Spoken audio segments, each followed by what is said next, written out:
Jose Mari Mendiolarentzat Europako joko hauek bihar bertan hasiko dira. Ez dakite nola ekiten diozun, badu zerbait berezia lehiaketa honek eta bueno, nola sentitzen zaren lehiaketaren atarian?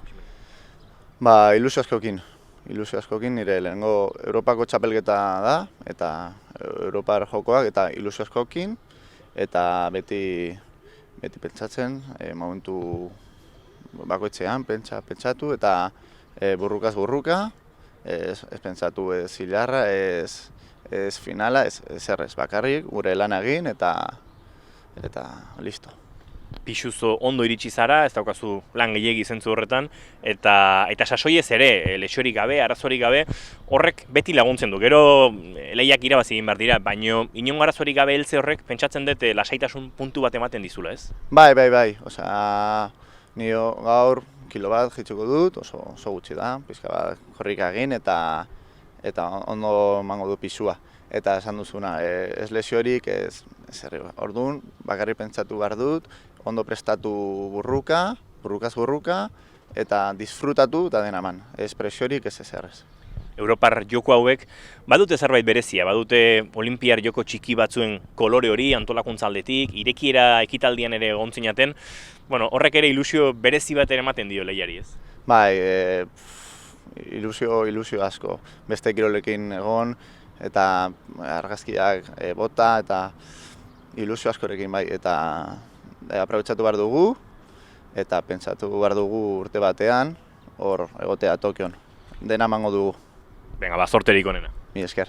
Estos Juegos Europeos arrancan para Jose Mari Mendiola mañana con ese primer combate. Bueno, supongo que estas últimas horas de centrarte mucho, de perder no demasiado peso porque llegas muy bien de peso y de centrarte en la competición, ¿no, Jose Mari? Sí, la verdad que lo que dices, ahora mismo llegamos muy bien. Estas últimas horas es estar tranquilo. Ayer salió el sorteo, me tocó el rumano y nada, pues prepararle la estrategia, saber sus puntos fuertes, sus puntos débiles y saber dónde poder hacerle daño. Y la verdad que sí, que llegamos muy bien a la cita y esperemos mañana dar nuestro 100%, que seguro que con eso podremos ver un buen trabajo.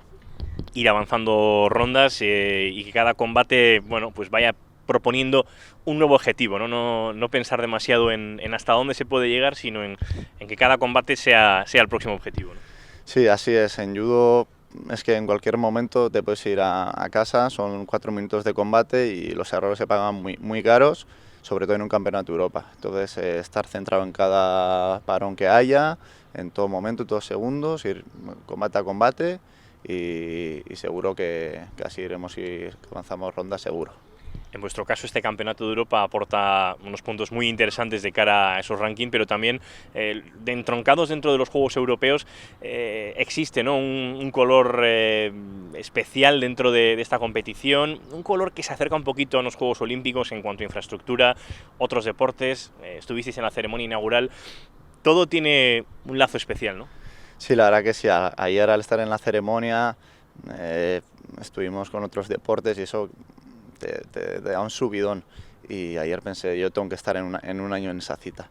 Entonces este año apretaremos más que nunca y sobre todo daremos el 100% hasta decir, lo hemos conseguido, ¿no? Pero todo lo que esté en mis manos lo voy a hacer.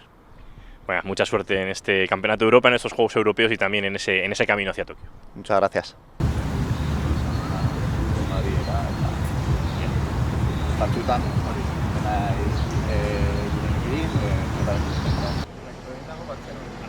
Barcelona. Se corren Bilbora justu mearekin, da ocasión. Seguro que haga, Bereita